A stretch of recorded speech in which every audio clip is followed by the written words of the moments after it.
안녕하십니까. 이주환 교수입니다. 저희가 이제 연애원 온라인 강의를 참 많이 했습니다. 이 얘기 저 얘기 했는데, 이제 개정되는 법률을 통해서, 새로운 거를 다시 이제 반복해서 좀 찍어야 될 것 같은데, 그렇게 이제 뭐 농지중개, 산지중개 뭐 이런 거 찍으려다가, 그래도 좀 사각지대에서 사람들이 모르면서 사고 날 게 무엇인가. 여기서 사고는 투자사고나 중개사고를 얘기합니다.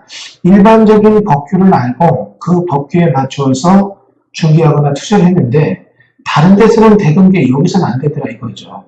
왜 안 되는가 봤더니 그 지역의 특색에 맞는 행위가 있더란 얘기예요. 그래서 그런 얘기에 대한 강의 내용을 몇 가지 좀 중점으로 찍어 놓는 건데요. 일단은 여러분 여기 보시면 군사기지 및 군사시설보호법이라고 해서 약칭 군사기지법에 대한 얘기가 나오고 있습니다. 보시면 정의에서 보호구역의 금지 제한해가지고 통제보호구역, 제한보호구역이 있으면 이런 데서 건물을 지을 때 어떤 식의 행위 제한이 있는가가 쭉 써 있어요. 근데 그냥 읽어보고 그렇구나 이러는데 재밌는 것은 이런 데서 건물을 지을 때는 그쪽 여단장급 이상과 협의를 하게 돼 있는데 제일 중요한 거는 못 짓는다 짓는다 이게 아니라 협의를 하면 짓고 협의를 못 받으면 못 짓는데 이런 협의에 대한 얘기가 어떤 논리로 접근되느냐 이거는 굉장히 중요한 얘기입니다. 그래서 그런 부분에 대해서 강의의 패턴을 좀 잡기로 했고요. 자, 그 다음은 이게 조금 뒤에 쳐졌네요. 예.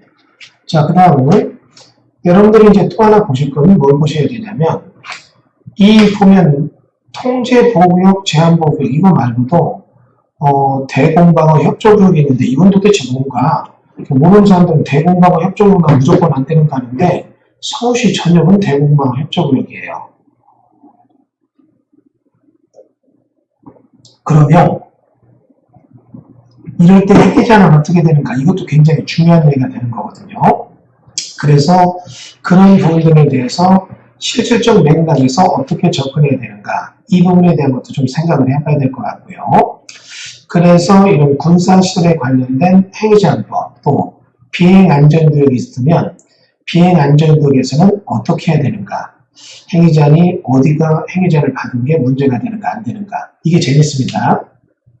그 토지에 관련된 용도적 등이 있는데 비행안전구역이 1구역부터 6구역이 있다면 이게 이제 짝을 지어봐요. 짝을 지어보면 문제가 되는 데가 있고 문제가 안 되는 데가 있고 또 해당 지역의 평수가 어떻게 되느냐에 따라서 비행안전구역이 나올 때 이건 뭐 상관이 없다. 이건 진짜 심각하다. 이런 논리가 나누어지게 됩니다. 이런 거에 대한 세부적 강의를 할 테니까 많은 학습을 바라고요. 자, 그거 말고도 이제 물에 관련된 법인데 활단 대청호 상수원 수질권 특별대책 뭐 이런 법규가 있어서 이런 수질구림 특별대책지역 지정, 특별종합대책 해가지고 1권역과 2권역이 있으면 1권역은 어떤 행위장이 있고 2권역은 어떤 행위장이 있는가 그래서 여기 보면 뭐가 들어오고 안 들어온다 이런 걸 세부적으로 한번 볼 필요가 있어요. 이걸 보게 되면 그 내용에 나오게 되는 것들에 대해서 필요 내용들에 대한 것들이 이제 정리가 돼요. 재밌는 것은 1권역인데 남들은 뭘 해요. 그래서 내가 땅을 사니까 나는 안 돼요. 왜 안 되지? 이런 논리를 여러분이 보게 됩니다. 여기 있는 법규들에 대한 얘기 쭉 보면 아주 재밌는 게 많아요. 제가 지난번에 칠판 강의할 때도 그 얘기 했었죠. 대청호에 보면 어떻게 해서 투자한 사람이 어떻게 박살났다. 오히려 근데 거기서는 이렇게 했더니 더 좋은 결과가 나왔다. 이런 차등에 대한 얘기를 말씀드릴 겁니다. 자, 다음은 수변구역이라는 게 있다면 한강 속의 상수원 수질에서는 주민지원법에 따라 수변구역 지정되면 여기도 행위제한이 있어요. 이런 관리계획에 따른 행위제한은 어떻게 되고 오히려 여기를 투자했더니 오히려 더 대박이 나는 것도 있어요. 왜 그러느냐? 어떤 사람은 촉박차는데 그러니까 이런 수변구역에 대해서 행위제한을 우리가 무서워해야 되느냐? 그게 아니란 얘기죠. 자, 이렇게 예를 들어볼까요? 에이즈라는 병이 막 도는데 이 에이즈에 내성이 있는 사람이 유럽 사람들이 있대요. 유럽 사람 중에 몇 명은 에이즈가 문제가 안 된대요. 그리고 왜 그런가를 조사해봤더니 유럽은 중세에 흑사병이 돌았고 흑사병에서도 살아남은 저항력이 굉장히 강한 면역적 체계를 가진 사람들의 인류가 유럽 인종에 많이 있다는 거예요. 그러니까 그 사람들은 AI에 걸려도 AI를 누른다고 하더라고요. 이 얘기는 무슨 얘기냐면 이 얘기입니다. 아주 간단한 얘기예요. 여러분들 지금 보시는 것처럼 수변교육에 땅을 샀지만 내가 하고자 하는 것들은 이 사람에 대해서는 특별한 문제가 안 되는 사람도 있는 거고 땅을 사서 해당 용도적에 맞게 하려니까 수변교육에서 안 되는 경우가 있는 거니까 이런 차등에 대한 얘기들을 여러분들이 잘 갖추어서 구분할 수 있는 안목이 필요하죠. 그런 데에 초점을 맞춰서 강의를 할 겁니다. 자, 그 다음은 이제 보면 저주입니다. 새벽의 저주, 상수원 보호구역, 내 땅의 상수원 보호구역, 환경보호시 딱 뜨면 방법이 없어요.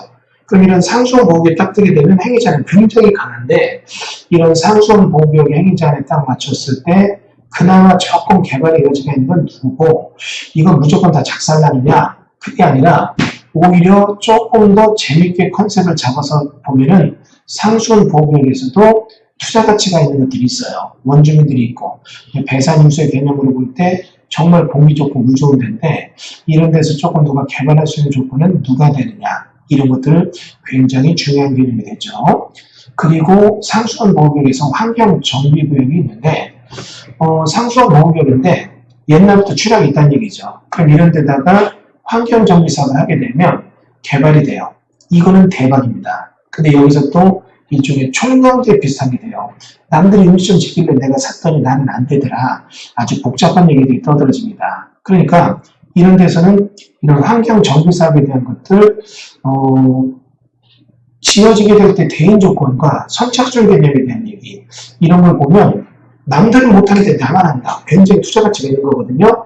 그래서 그런 부분에 대한 것들이 아주 재밌는 강의로 구성을 했습니다. 그러므로 여러분이 이번에 군과 물에 관련된 행위자의 방법들 꼭 많은 시청 바라고요. 그래서 이거 신청하기 눌러주시면 아주 재밌는 강의로 여러분들에게 얘기를 하겠습니다. 이걸 모르면 군, 물에 대한 얘기가 나올 때는 투자 안 해야 돼요. 그러면 안 하다 보니까 나는 위험을 피하지만 진짜 그 중에 좋은 돈이 되는 걸 투자할 수 있는 기회가 놓치니까 법이 하나 딱 들었으면 그것 때문에 무조건 그 지역이 박살날 때도 있지만 박살이 나지만 반사적 이익으로 상당한 이익을 내는 경우가 있으니까 그런 코드에 맞춰서 관련된 내용들을 강의하도록 하겠습니다. 자, 여러분의 많은 수강 신청 바라겠습니다. 감사합니다.